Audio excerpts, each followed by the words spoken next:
Bapak Ibu sekalian, banyak disampaikan tentang kemuliaan dan kegiatan waktu subuh. Sampai ada program pejuang subuh. Ada apa di waktu subuh? Apa perbandingannya dengan waktu-waktu yang lainnya? Subuh, kenapa disebut subuh dan ada dua nama dengan fajar? Ya, kenapa namanya dua? Itu yang coba kita hadirkan di pertemuan kajian kali ini. Kan kita salat berapa kali sehari? Kita hitung. Satu, subuh. Kedua, zuhur. Tiga, keempat, yang kelima, isya. Berapa jumlah rakaatnya? 17. Baik ya. Itu nomor telepon untuk koneksinya. Koneksi kita dengan Allah nomornya catat ya. 24434. Ya. Kalau ditanya berapa nomor koneksi dengan Allah? 24434. Subuh 2, zuhur 4, asar 4, maghrib 3, isya 4. 5 waktu kan? Baik. Di 5 waktu ini kita dijaga, diinginkan menjadi hamba yang baik, bahagia, nggak lekat dengan masalah, tuntas semua. Saking sayangnya Allah sama kita. Kalau nggak sayang nggak disuruh sholat. Itulah sebabnya ketika diperintahkan menunaikan waktu sholat, diberikanlah gambaran waktunya. Tapi yang jadi persoalan kita sekarang yang akan dibahas, di antara sekian waktu itu, ada waktu-waktu yang spesial.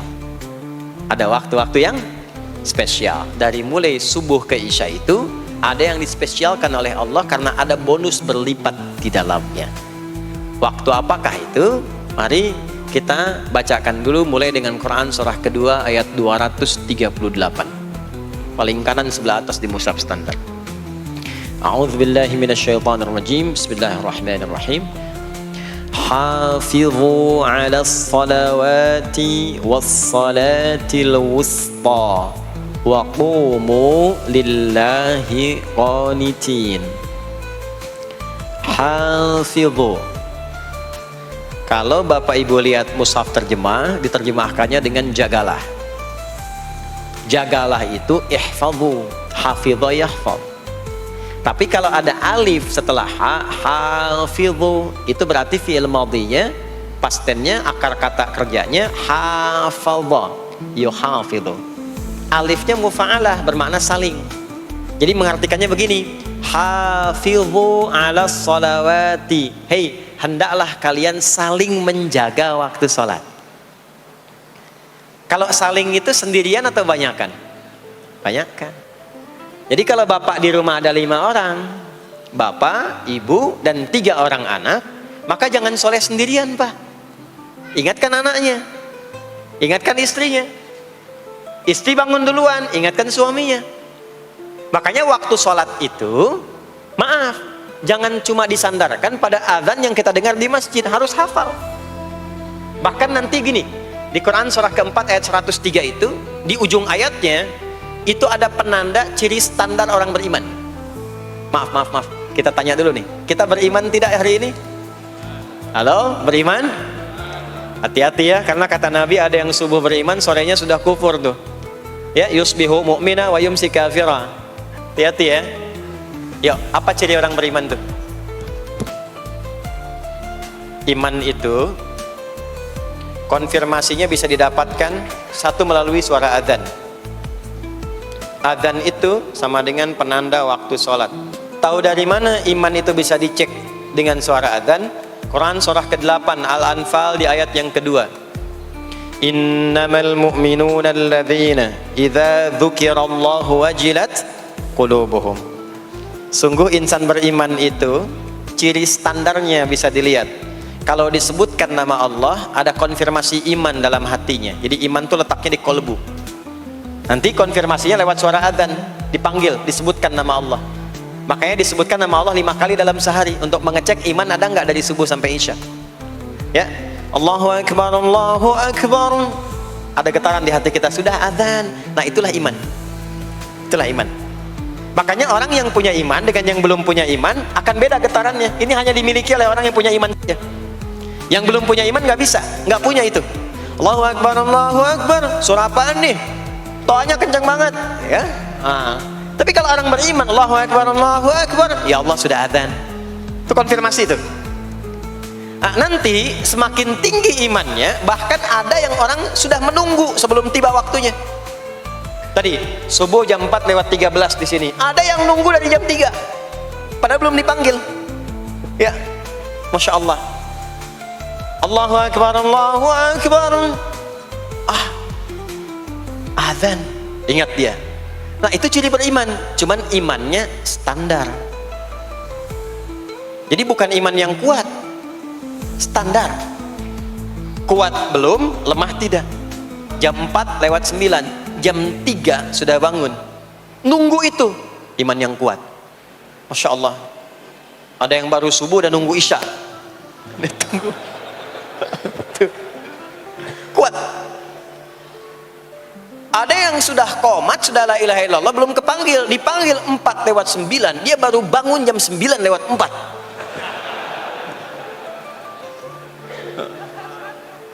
Tuh. Nah, ini iman lemah di bawah. Ciri standar, karena dipanggil ingat, maka ciri standar orang beriman itu tahu waktu sholat. Harus tahu Pak, Bu, itu standarnya. Itu ada di Quran surah keempat, di akhir ayat 103. Inna salata kanat 'alal mu'minina kitaban mawquta. Kalau pakai terjemah balaghah itu bunyinya begini, sungguh orang beriman itu pasti tahu waktu sholat. Nah, jadi kalau ditanya jam berapa zuhur nanti belum bisa kita jawab dengan sempurna, itu artinya apa? Imannya belum naik itu ke level standar, belum menguat. Ya, ini poinnya. Nah, nanti kapan waktu sholat itu tiba? Kalau ada yang belum ingat, jangan dibiarkan tidak ingat. Makanya kata Al-Quran, saling menjaga ya waktu sholat itu. Jangan sampai di keluargamu, ada temanmu, kolegamu, bahkan tetanggamu itu nggak tahu waktu sholat. Bahkan nggak sholat, itu bahaya. Kalau memang sayang sama anak, ingatkan. Sayang istri dengan suami, ingatkan. Tanda istri beriman yang cinta dengan suaminya, tanda pertamanya ketika mengingatkan suaminya pada semua hal yang disukai oleh Allah. Begitu sebaliknya.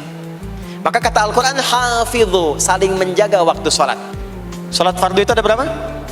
5 waktu. Maka kata Allah, hei, saling jaga ya waktu sholat yang fardu itu yang 5 waktu. Di antara yang 5 itu ada yang spesial. Wassalatil wusta, waktu yang pertengahan, tengah-tengah di antara 5 waktu itu. Subuh, zuhur, asar, pindah sini, maghrib, isya. Lihat rumusnya. Jadi yang sholat pertengahan yang mana? Asar apa subuh? Subuh apa asar? Apa dalilnya? Kita pakai dalil. Nah, sholat pertengahan itu disebutkan oleh Nabi itu ada 2. Ada subuh dan asar. Qala Rasulullah sallallahu alaihi wasallam yata'aqabuna fiikum malaikatul laili wa malaikatun nahari fi salatil asri wa fi salatil fajri. Berebut semua malaikat yang bertugas di siang dan malam, berebut membersamai kita. Kalau berebut itu artinya kalau ada yang berdoa diaminkan, kalau ada yang mohon ampun diistighfarkan oleh malaikat. Jadi malaikatnya minta kepada Allah, ya Allah ampuni si fulan, ya Allah ampuni si fulan, ya Allah si fulan, dan seterusnya sampai selesai. Itu khusus di salat asar dan salat subuh.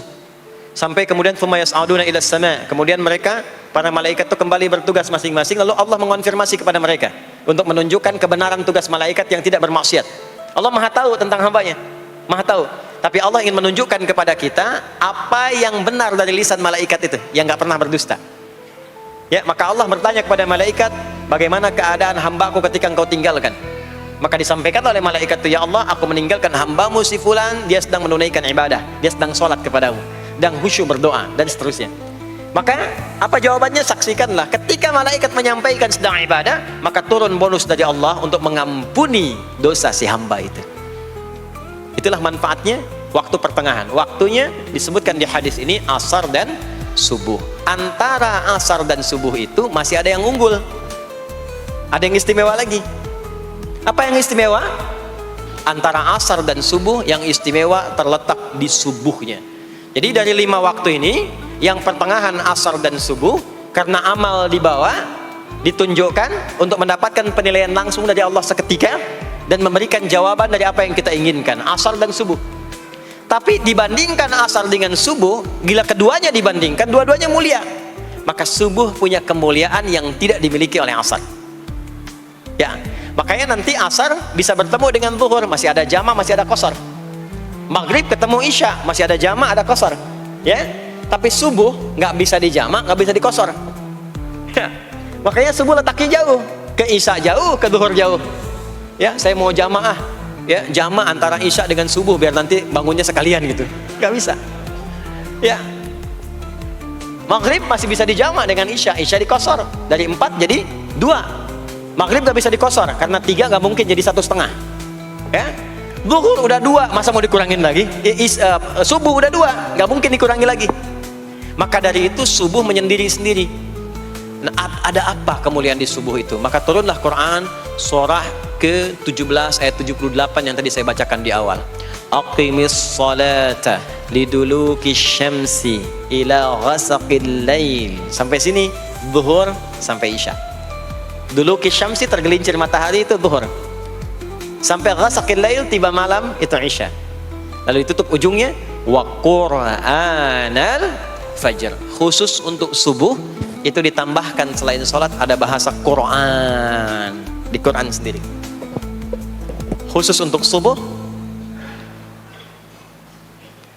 redaksinya ditambahkan dengan Quran. Apa itu Quran?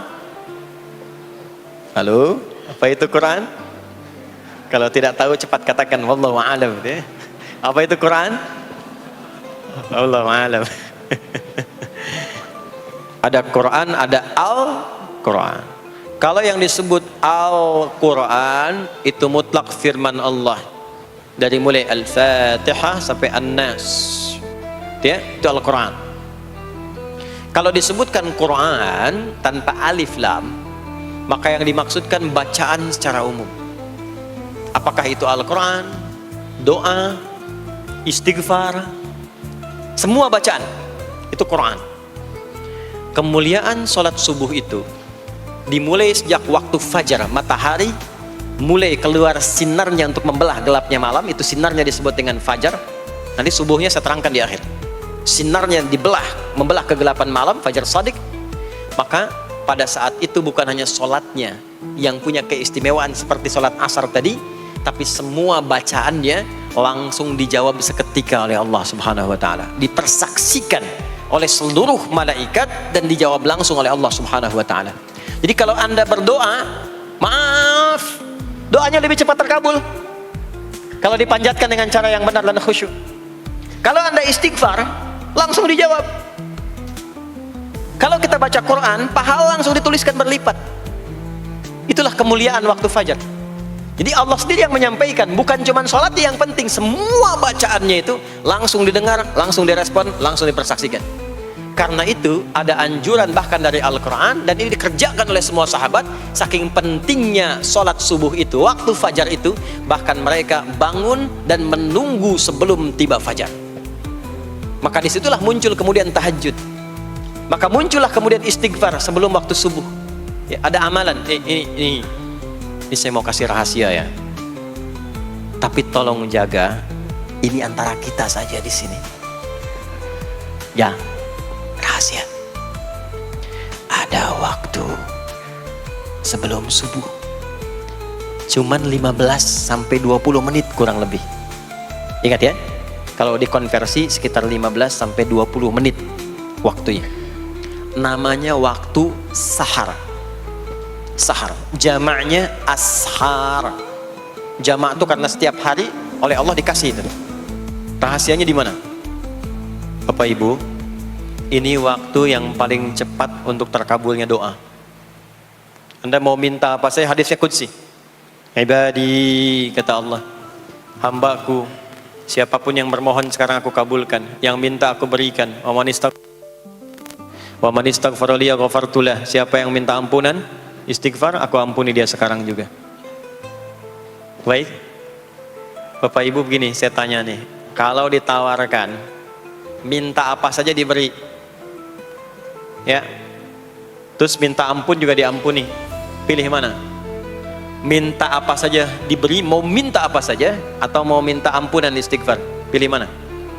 Jujur aja, kalau ada proyek nilainya 100 miliar, ya, ada utang 1 miliar belum ditutup, terus belum minta apa saja diberikan. Pilih mana? Minta 100 miliar, potensi dikabulkan, atau minta diampuni dosa? Pilih mana? Pilih salah satu, nggak usah dua-duanya. Oh, ada tawaran dikasih 100 miliar atau diampuni dosa, pilih mana? Ampuni dosa. Pelan banget ya. Kata ibu kalau bisa dua-duanya gitu. Coba, kalau ada rumus begini, Anda disuruh memilih apakah dunia dan seisinya atau memilih ampunan Allah, maka pilih ampunan Allah. Karena nanti ada rahasia yang kedua. Banyak rahasia ini. Ada rahasia istighfar. Istighfar itu kalau sudah menyatu dengan jiwa kita, sudah terbiasa, maksudnya biasa istighfar, dan jadi karakter, jadi kebiasaan. Bukan hanya pasca sholat, di mobil istighfar, di kantor masuk istighfar, sudah kebawa, udah refleks itu. Faidah keutamaan untuk orang yang rajin istighfar itu ada dua. Satu, diampuni dosanya oleh Allah, yang cirinya nanti akan dijaga dari maksiat. Ya, bukan maksum, karena maksum itu untuk para nabi. Untuk para nabi dan rasul. Manusia nggak ada yang maksum selain nabi dan rasul. Maksudnya apa? Diberikan petunjuk oleh Allah untuk menjaga diri. Sehingga ketika dosanya diampuni, dia nggak berbuat dosa itu lagi. Mata biasa melihat yang tidak baik, tobat, diampuni dosa mata itu, cirinya adalah mata nggak senang lihat yang nggak baik lagi. Itu dosa mata diampuni, ciri tobat diterima. Maka istighfar itu menggugurkan dosa-dosa dan menjaga kita dari perbuatan salah. Yang kedua, orang yang sudah terbiasa beristighfar, itu doa cepat dikabulkan, bahkan sebelum ia memintanya dan memohonkannya. Sebelum melafazkannya, itu bisa terjadi Allah sudah mengabulkannya. Itulah kemuliaan istighfar. Nah, orang-orang yang istighfar menunggu waktu datangnya fajar, itu mendapatkan kemuliaan langsung dari Allah, sampai dikatakan di Al-Quran, disebutkan sebagai orang-orang yang akan menghuni taman surga yang sekarang sedang beraktivitas di dunia. Itu ada di Quran surah ke-51 ayat 15 sampai 18. Yang istighfarnya di ayat 18. Ya, jaminan surganya ayat 15, 16, 17-nya tentang tahajud. Innal muttaqina fi jannatin wa 'uyun akhidhina ma atahum rabbuhum innahum kanu qabla dhalika muhsinin. 17-nya kanu qalilan minal laili ma yahja'un, bahkan nunggu waktu sahar, nunggu subuh, tahajud dulu. Kemudian 18-nya wabil ashari hum yastaghfirun. Istighfar. Sampailah tiba dia waktu fajar subuh. Ya. Itu selesai dia istighfar, dapat kesempatan subuh, sholat dulu 2 rakaat. Itu saking tingginya waktu itu, nilainya kata Nabi melebihi dunia dan seisinya. Masya Allah. Makanya muncul kemudian sabda Nabi, raka'atul fajri khairum minad dunya wa ma fiha. 2 rakaat subuh ini daripada dunia dan seisinya. Itu asalnya di sini. Jadi memang subuh itu masih diperjuangkan. Dan subuh itu generatornya, kalau subuh sudah bisa konsisten, yang lainnya ikut. Subuh itu kalau sudah konsisten, subuh ke masjid jamaah subuh, jamaah bangun tahajud, istiqamah istighfar, itu kalau subuhnya sudah bagus, yang lainnya ikut. Ya, makanya ada kaum yang sekarang sangat khawatir jumlah orang Islam kalau sholat subuh itu seperti sholat Jumat, sangat takut itu. Ya, ada ini viral kisahnya, saya nggak ceritakan pun Anda bisa dengar. Ya, jadi ada golongan orang Yahudi yang selalu mengamati jamaah sholat subuh umat Islam, dan dia melihat, ya, ketika mulai ramai, dia mulai katakan, kenapa Anda selalu mengamati itu? Ya, sebab kami lihat kalau jumlah jamaah subuhnya sudah seperti sholat Jumat, itulah kemakmuran, kebangkitan dan kebaikan umat Islam akan tumbuh kembali. Jadi akan berpengaruh kepada yang lainnya. Itulah mudah-mudahan kegiatan perjuangan subuh, ya, ada pejuang subuh baik di Masjid Raya Pondok Indah, di masjid-masjid yang lainnya, memberikan keberkahan kepada kita, dan puncaknya adalah perubahan pada perilaku. Jadi kalau cuma berjuang datang subuh tapi tidak merubah perilaku, ada yang salah dengan itu semua. Ada yang tidak tepat, ada yang belum sempurna. Itu yang bisa kita sampaikan sebagai kajian pembuka kita di kesempatan kali ini.